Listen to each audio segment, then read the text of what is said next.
Assalamualaikum warahmatullahi wabarakatuh.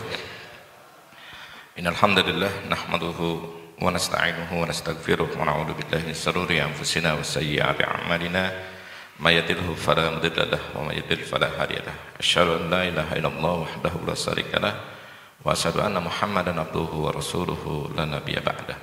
Allahumma shalli ala Muhammad wa ala ali Muhammad kama shallaita ala Ibrahim wa ala ali Ibrahim fil alamin innaka Hamidum Majid. Baik, yang kami hormati ini orang tua, guru, ya, ini lintas generasi ini. Ya, jadi kalau Bang Abdullah ini tadi generasi ketiga, kalau Pak Ketum menggambarkan, ya, dari Mas Yumi saya generasi kelima kelihatannya, lahir 1980 lahir ya. Jadi alhamdulillah di sore hari ini saya berkesempatan untuk menjadi penanggap. Jadi alhamdulillah kita sering bertemu dengan Bang Abdullah ini di Majelis Pemusatan Umat Islam Indonesia MPUI ya. Terus kemudian hari ini diberikan kesempatan untuk memberikan tanggapan jauh ilmu dan pengalaman. Tapi ada sedikit catatan nanti yang mungkin ingin saya sampaikan kepada Bang Abdullah. Kemudian yang kami hormati juga Ketum Partai Masyumi Dr. Ahmad Yani ya. Jadi kita ketemu biasanya di CSIL ya Bang ya. CSIL sama Bang Malik sama yang lainnya ya. Jadi alhamdulillah saya hari ini memang mewakili CSIL ya, Center of Study for Indonesian Leadership ya. Para pengurus DPP yang kami hormati semuanya dan ini Associate Professor TB Masa Jafar ya dari UNAS ya Prof ya. Jadi kalau kita sering berinteraksinya dengan Bang Firdaus Sam ya, jadi sering dengan Bang Firdaus Sam. Jadi muter-muter semuanya Bang ya. Baik, alhamdulillah ya. Jadi para pengurus DPP dan kemudian yang menghadiri bedah buku Partai Masyumi ini, alhamdulillah jadi saya menerima buku dari Setarif ini ketika saya diminta, tentu ini adalah sebuah kehormatan ya. Jadi membaca buku dari Bang Abdullah Hayhamwa yang dari Bang Abdullah ini kehormatan ya, karena secara konsep ini runut ya, jadi beliau mengambil 4 ya, Indonesia yang bertauhid, Indonesia bersistem, Indonesia berkecukupan, dan Indonesia berkualitas. Nah ini sebuah konsep yang sebenarnya luar biasa ya. Kalau kata tadi diambil, beliau menyampaikan bahwa kalimat berkah itu ya, kalau saya coba cari di Al-Quran itu ada 32 ya, kalimat barokah berserta turunannya itu ya. Kalimat sholat ada 83. Artinya kalimat barokah itu sepertiga daripada sholat ya. Kalimatnya itu maknanya ya, ini kalimat berkah itu menjadi penting untuk umat Islam. Tinggal nanti ya dicari gitu ya literasinya. Ini untuk ayat ini keberkahannya dalam bidang apa, ayat ini keberkahannya bidang apa, diturunkan semuanya gitu ya. Jadi definisi yang dikatakan oleh para ulama berkaitan dengan al-berkah itu biasanya dikatakan biasanya sebagai subut al-khairu al-ilahiyah. Jadi ketetapan adanya pemberian dari Tuhan, atau dikatakan sebagai ziyadatul khair. Ya, jadi bertambahnya kebaikan.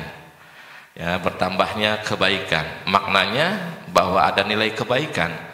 Ya, mungkin harta bertambah gitu ya, tapi kemudian tidak ada nilai kebaikan, berarti bukan barokah gitu ya. Jabatan bisa jadi naik gitu ya jabatannya, tapi tidak menimbulkan kebaikan, berarti jabatannya tidak menimbulkan keberkahan ya. Terus kemudian apapun itu ya, semuanya kalau tidak menimbulkan kebaikan dari setiap rezeki itu, maka disitulah yang namanya tidak ada keberkahan. Nah di sini ya Bang Abdullah ini mengambil ya kata berkah itu dari alinea ketiga ya Bang ya. Ya, Undang-Undang Dasar 1945 atas berkat rahmat Allah ya, dan seterusnya.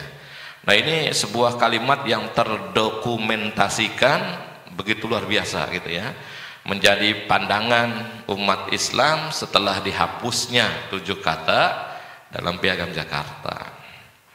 Dan apa yang kemudian disampaikan oleh Bang Abdullah dalam buku ini sebenarnya representasi ya Indonesia berkah modern di 2045. Meskipun tadi ya kata Bang TB Masa itu ya, 2025 itu dari mana ini ya? Apakah akan tercapai atau tidak gitu ya 2025 ini? 2045 ini ya akan tercapai atau tidak? Kalau Bang TB tadi pesimis ya. Kalau saya di antara dua itu Bang, antara pesimis dan optimis ya. Kenapa?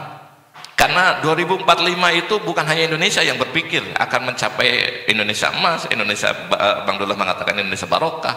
Tapi ternyata peneliti-peneliti dunia itu sudah memprediksi 2045 itu sebagai kebangkitan Islam. Ya, bahkan seorang tokoh pemikir Al-Qaeda pun, ya organisasi yang dianggap sebagai radikal, Abu Musab Asuri, itu sudah mengatakan bahwa Indonesia bangkit itu 2045. Semuanya tentunya berdasarkan prediksi-prediksi ya. Karena prediksi yang benar itu ya prediksi Rasulullah. Kalau manusia sih kan tidak ada yang betul gitu ya. Tapi boleh diukur ya. Diukur. Kalau di Turki, prediksi itu ketika Turki berkuasa, sebelum hari ini kembali kepada kehidupan sekuler Turki itu ya. Dulu ketika Turki berkuasa di bawah Erdogan beberapa periode itu sempat ada memprediksi 2045 itu sebagai kebangkitan Islam. Ketika waktu itu Erdogan berkuasa dan Islam kuat. Nah hari ini kalau kita ke Turki, kelihatannya akan kembali kepada kehidupan sekuler. Gitu ya. Jadi semuanya memprediksi terkait 2045 itu. Dan tidak salah kalau kemudian Bang Dullah pun memprediksi berdasarkan ya mungkin keilmuan beliau bahwa mengatakan bahwa Indonesia insya Allah akan barokah di 2045 gitu ya, dengan 4 catatan tadi ya, ada Indonesia bertauhid ya, Indonesia bersistem, kemudian yang ketiga Indonesia berkecukupan, dan yang keempat Indonesia berkualitas. Jadi 4 tahapan ini kalau saya melihat dalam sebuah perjuangan ini masuk ke tahapan ketiga, an-nidham yastahiqun najah ya. Jadi tahapan yang ketiga, tahapan yang pertamanya al-qiyamatu tastahiqun najah. Jadi kalau berjuang itu biasanya kita yang pertama itu winning value-nya apa? Nilai perjuangan apa yang kita yakini itu ya? An-nidham yastahiqun najah. Winning value-nya apa? Dan kita sudah paham bahwa winning value kita adalah Al-Qur'an dan hadis Rasulullah SAW. Nggak ada tawar-menawar itu ya. Al-Quran dan hadis itu winning value kita yang akan kita perjuangkan dalam kehidupan pribadi kita, dalam sistem berpolitik kita, bahkan dalam perjuangan kita. Al-Quran dan hadis tidak ada tawar-menawar ya. Jadi ini sebagaimana Allah Subhanahu wa taala mengatakan al-yauma akmaltu lakum dinakum wa atmamtu 'alaikum ni'mati wa raditu lakum al-islam madina. Ya, ini yang pertama, al-qiyamatu tastahiqun najah. Kemudian yang kedua ya, kalau kita melihat itu, yang kedua adalah al-manhaj. Manhaj yastahiqun najah. Manhajnya apa? Ya, dan saya sepakat mungkin umat Islam termasuk Partai Masyumi manhajnya adalah kepada Ahlussunnah wal Jamaah, kepada Rasulullah SAW, kepada sahabat, kepada tabi'in, kepada tabi'ut tabi'in. Saya pikir ini sudah disepakati gitu ya semuanya ya, sudah semuanya hampir sama sependapat seperti itu. Ya, karena ini ya, yang pertama dalilna taraktu fikum amrayni lan tadillu abadan ba'dahuma, aku tinggalkan 2 perkara yang kalian kalau berpegang kepada keduanya kalian tidak akan tersesat, Al-Quran dan hadis Rasulullah SAW. Ini yang pertama. Yang kedua adalah ya satarawna min ba'di ikhtilafan syadida fa alaikum bisunnati wa sunnati khulafar rasyidin. Sepeninggalanku akan terjadi perbedaan yang kuat, yang sangat dahsyat, maka tetaplah kalian kepada sunnahku dan sunnah khulafar rasyidin, Abu Bakar, Umar, dan Utsman dan Ali. Dalil yang ketiga adalah khair qurun qarni summal ladzina yalunahum summal ladzina yalunahum. Sebaik-baiknya masa adalah masaku, yaitu Rasulullah dan para sahabat. Summal ladzina yalunahum, yaitu kemudian masa sesudahnya tabi'in, dan kemudian summal ladzina yalunahum, masa sesudahnya tabi'ut tabi'in. Dan kita sudah sepakat ya, kalau kita membedah seperti ini ya, sebenarnya kita sedang membaca bagaimana kehidupan Rasulullah, membedah kehidupan para sahabat, membedah kehidupan para tabi'in, membedah kehidupan para tabi'ut tabi'in yang Bang Dullah ya tuliskan dalam buku ini ya. Cuma bahasa kita karena mungkin kita jarang membaca, jadi terlihat ya pembahasan itu terlalu lebar. Nah, disimpulkan oleh Bang Dullah ini, saya langsung tahu nih strike pointnya itu ya. Saya Masya Allah. Jadi tahapan-tahapannya itu luar biasa itu ya. Nah, baru yang ketiga an-nidham yastahiqun najah. Nah, inilah yang berusaha dituangkan oleh Bang Dullah ya. Indonesia bertauhid, Indonesia bersistem, Indonesia kemudian berkecukupan, dan Indonesia berkualitas. Ini yang maksudnya adalah an-nidham yastahiqun najah. Sistem apa yang kita mau yang kita mau jalankan. Ya, pemahaman dulu empat poin ini. Ya, kalau Indonesia bertauhid, Indonesia kemudian bersistem, sistemnya bagus, teratur dan yang lainnya. Ya, kemudian Indonesia berkecukupan, rakyatnya hidup makmur. Ya, tadi dikatakan, nah, Bang Abdullah ini senior saya juga nih di Malaysia ya. Jadi saya di Malaysia dan beliau jauh sebelum saya sudah di Malaysia. Jadi betapa membayangkan kenikmatan Malaysia yang sangat nyaman, Bang Abdullah ya. Jadi enak lah gitu kalau untuk dibandingkan dengan Indonesia mah gitu ya. Cuma Indonesia, kita tinggal di Indonesia peta itu karena negeri kita sendiri gitu ya. Ya sebagaimana Rasulullah yang terusir dari Mekah itu kemudian merasa negeri itu ya Mekah itu negeri sendiri. Meskipun kemudian di Madinah nyaman, fasilitas banyak, tapi merasa Mekah itu negerinya sendiri. Gitu ya. Jadi tadi ada Pak Ketum bercanda ya masalah apa gelar ya. Jadi sebenarnya sih gelar itu sah-sah saja, mau 2 tahun, mau 3 tahun, mau berapa tahun Pak Ketum ya. Jadi cuma masalahnya sistemnya itu mencakup atau tidak. Dulu saya lulus itu 2 tahun 10 bulan disertasi saya di Malaysia itu. 2 tahun 10 bulan. Saya semester 4 itu sudah mau mengajukan karena sudah beres disertasi. Karena di Malaysia by research ya, beda dengan di Indonesia. Kalau di Indonesia kan kuliah dulu ya 3 semester, sehingga semester keempat baru nyusun disertasi, sehingga kalau 4 semester kemudian langsung disertasi itu nggak mungkin gitu ya. Kalau di Malaysia by research ya, jadi langsung hal tersebut ya.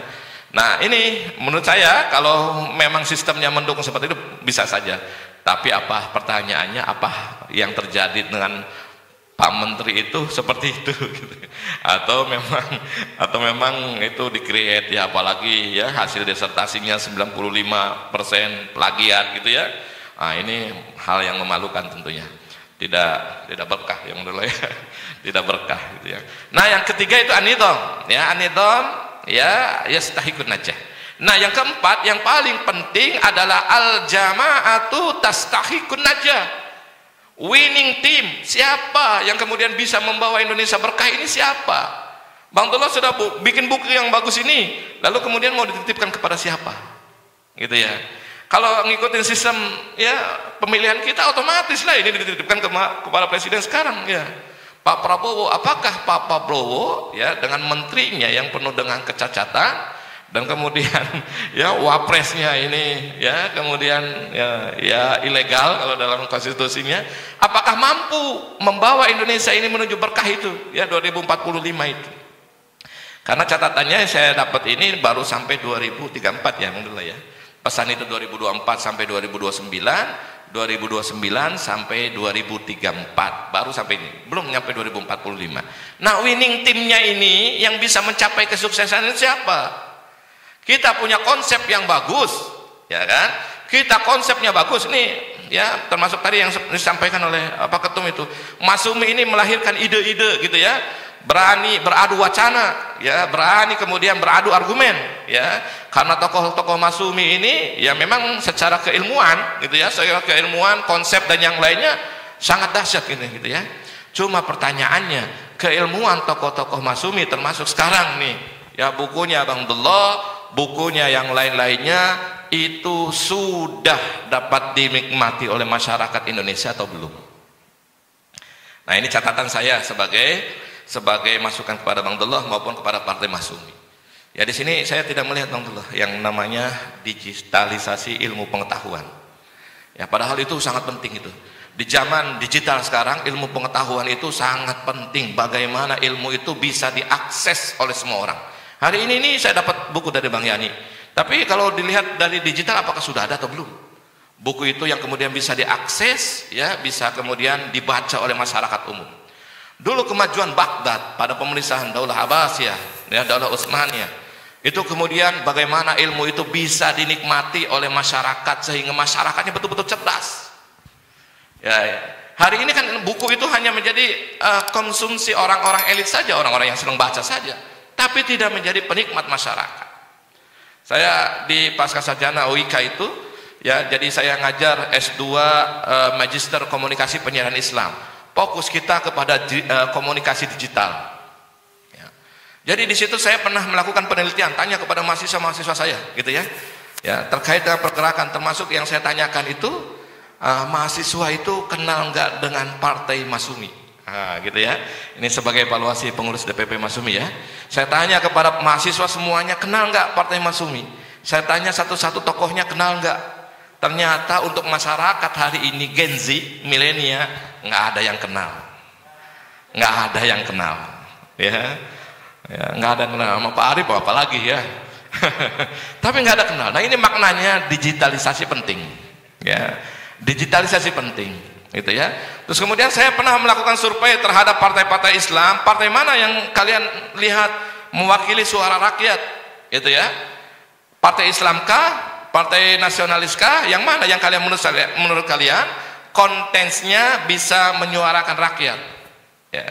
Jadi yang mengejutkan ya, yang mengejutkan jawaban mereka setelah melihat mereka mempelajari platform partainya, mempelajari media sosialnya. Maka pilihan yang pertama di mahasiswa itu partai mana yang mewakili suara rakyat adalah Partai Gerindra.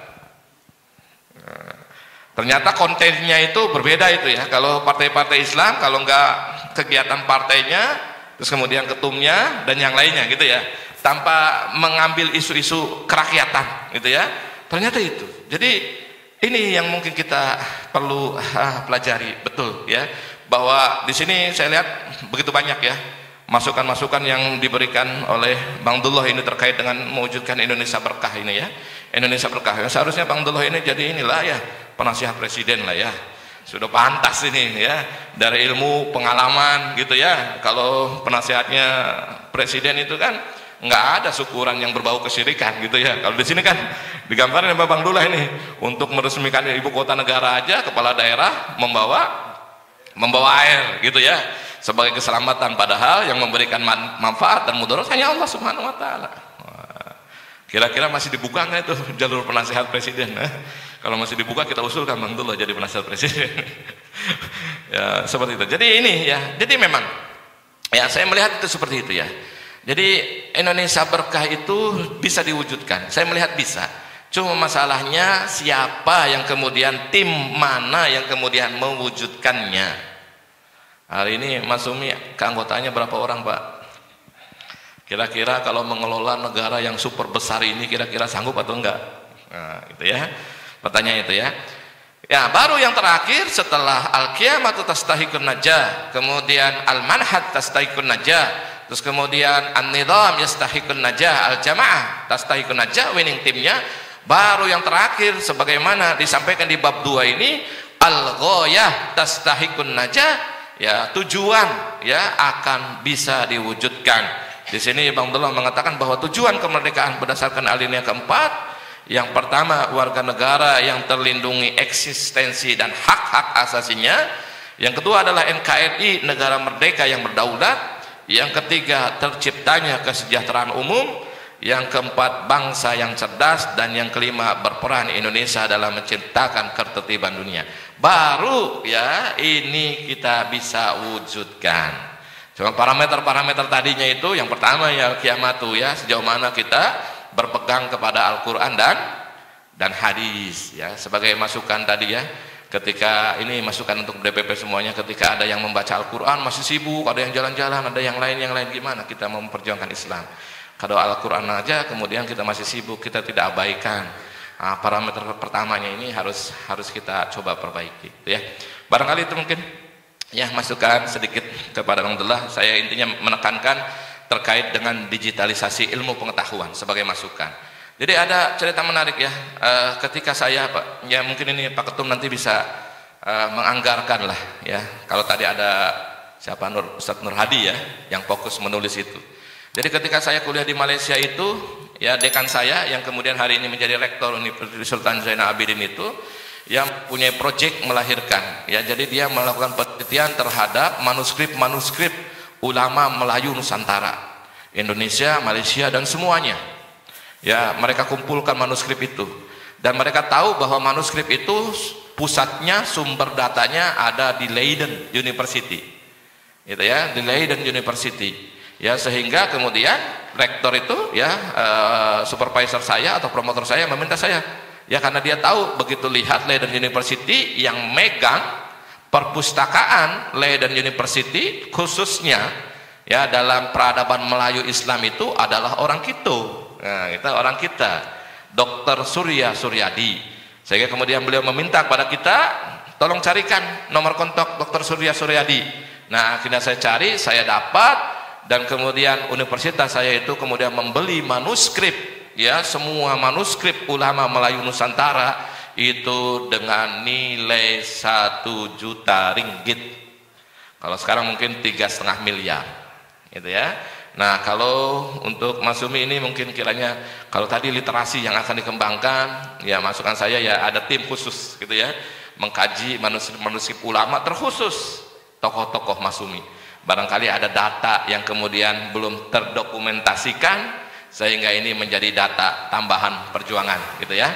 Baik, aku qouli hadza wa astaghfirullah li wa lakum sayyidul muslimina wal muslimat innahu wal ghafurur rahim. Assalamualaikum warahmatullahi wabarakatuh.